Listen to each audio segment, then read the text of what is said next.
अरब सागर के किनारे एक बंदरगाह जो भारत के सपनों का दरवाजा था, 2003 से लेकर 2025 तक भारत ने अरबों रुपए लगाए, समझौते किए, उम्मीदें सजाई। लेकिन अब अमेरिका ने इस सपने पर एक गहरा झटका दे दिया है। चाबहार, भारत की कनेक्टिविटी डिप्लोमेसी का दिल, क्या अब धड़कना बंद कर देगा? चाबहार पोर्ट विवाद, भारत पर अमेरिका का झटका, भारत के दिल पर अमेरिका का झटका कितना जोर से लगेगा, इसी पे आज बात करेंगे। नमस्कार, मैं प्रदीप हूं, आप थिंक 360 देख रहे हैं। तो ईरान के सिस्तान बलूचिस्तान प्रांत में जो एक चाबहार पोर्ट है, ये भारत और ईरान का संयुक्त प्रोजेक्ट है। 2003 में इसका प्रस्ताव रखा गया था। जी हाँ, देश में वाजपेयी की सरकार हुआ करती थी और 2016 में जब नरेंद्र मोदी की सरकार आती है, उसके बाद इसे औपचारिक समझौते के तहत मंजूरी मिलती है। इस पोर्ट का मकसद पाकिस्तान को बाईपास करके अफगानिस्तान और मध्य एशिया तक सीधी पहुंच बनाना। यह 7200 किलोमीटर लंबे international north south transport corridor यानी कि INSCTC का अहम हिस्सा है। अब 2016 में देश के प्रधानमंत्री नरेंद्र मोदी ईरान जाते हैं। 2019 में अफगानिस्तान से माल चाबहार के रास्ते भारत पहुंचा पहली बार, और 2023 ने भारत ने इसी पोर्ट से अफगानिस्तान को 20,000 टन गेहूं भेजा। 2024 में भारत इस बंदरगाह के संचालन के लिए 10 साल का कॉन्ट्रैक्ट करता है और भारत का विदेश में किसी पोर्ट पर मैनेजमेंट संभालने का यह पहला अनुभव था। अब बात अमेरिका के फैसले की करते हैं। 2018 में डोनाल्ड ट्रंप प्रशासन ने चाबहार प्रोजेक्ट को विशेष छूट दी।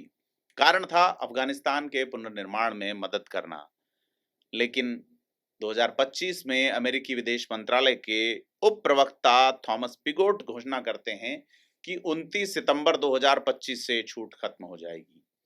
अब जो भी लोग चाबहार बंदरगाह का संचालन करेंगे या इससे जुड़ी गतिविधियों में शामिल होंगे, वे अमेरिकी प्रतिबंधों की चपेट में होंगे। भारत का अरबों का निवेश, खरबों के सपने अब अमेरिकी दबाव की जद में हैं। और भारत के लिए झटका क्यों है? भारत की कनेक्टिविटी डिप्लोमेसी को इससे बड़ा नुकसान होगा। चाबहार पाकिस्तान और चीन के ग्वादर पोर्ट का सीधा जवाब जो है वो माना जाता है। चीन और पाकिस्तान ने जिस तरह से मिलकर ग्वादर का एक जियोपॉलिटिकल सेटअप खड़ा किया व्यापार का, उसके जवाब में भारत ने चाबहार को आगे किया और अब भारत का अफगानिस्तान और मध्य एशिया से सीधा संपर्क खतरे में। और दिल्ली में जब G20 सम्मेलन के बाद India middle east Europe corridor की घोषणा हुई, तब चाबहार की अहमियत पे बड़े सवाल उठे थे। लेकिन भारत और ईरान के बीच 10 साल का नया समझौता यह दिखाता है कि भारत अब भी चाबहार को रणनीतिक दृष्टि से बेहद जरूरी मानता है। अब बात ईरान की स्थिति और अंतर्राष्ट्रीय परिप्रेक्ष्य पे करें तो अमेरिका ईरान को अलग थलग करने की रणनीति पे शुरू से काम कर रहा है। दूसरी तरफ चीन, रूस और ईरान मार्च 2025 में साझा सैन्य अभ्यास कर चुके हैं। तो दुनिया की तेल सप्लाई के अहम रास्ते से ईरान की नजदीकी अमेरिका के लिए हमेशा से चिंता का सब्जेक्ट है। और ईरान के राष्ट्रपति मसूद पेजेश्कियान हाल ही में शाहिद बेहेश्ती टर्मिनल का भी निरीक्षण कर चुके हैं। यानी ईरान इस प्रोजेक्ट को और मजबूत बनाने की कोशिश कर रहा है। और अब अगर इस मामले को स्पेशलाइजेशन के पॉइंट ऑफ व्यू से देखा जाए तो यह है कि अमेरिका की नीतियों से नुकसान भारत को, लेकिन चीन को हमेशा फायदा हुआ है।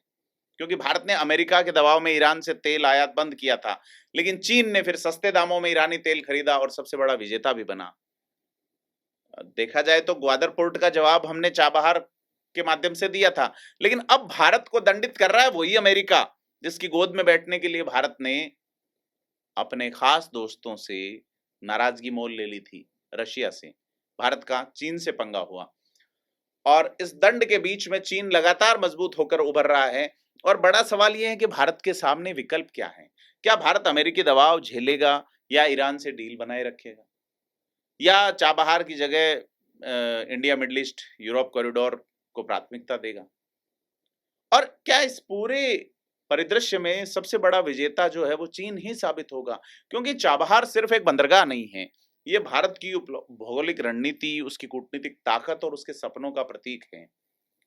लेकिन अब अमेरिकी प्रतिबंधों की छाया में यह सपना अधूरा रह जाएगा या नया रास्ता तलाशेगा, जवाब तो भविष्य ही देगा, क्योंकि भारत, ईरान और अमेरिका के बीच जो है वो बंदरगाह की जंग जारी है। आपको क्या लगता है?